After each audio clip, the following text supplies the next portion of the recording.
In het tweede gedeelte van ons gesprek met Jim Rogers vragen we hem naar zijn visie op grondstoffen en of er nog bubbels zijn op de financiële markten. What commodities do you like now? What are you buying?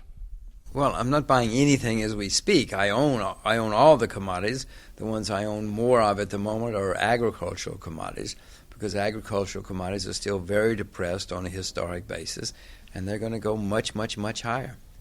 That will be a disaster for food prices. Yes, food prices are going to go much higher. But if they don't go higher, there's going to come a time when we have no food at any price. Farmers are dying out. The average age of farmers in one large agricultural state in America is 58 years old.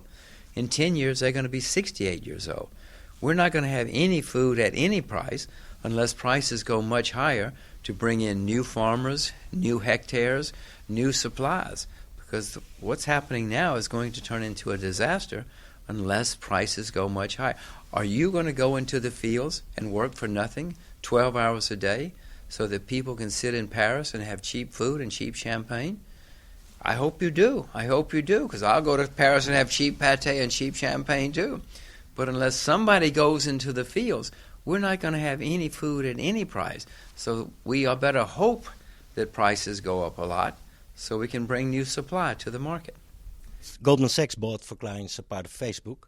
The company is valued at $50 billion now. Do you think there's a new internet bubble coming? Well, I would sure like to be able to short Facebook at $50 billion. There's certainly a couple of bubbles going on when that kind of valuations. I would not buy Facebook at $50 billion, maybe because I don't know anything.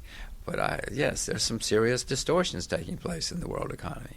What bubbles are you talking about then? The bubbles in the investment sector that we have to be aware about? Well, there's a bubble in government bonds, long-term government bonds in the United States.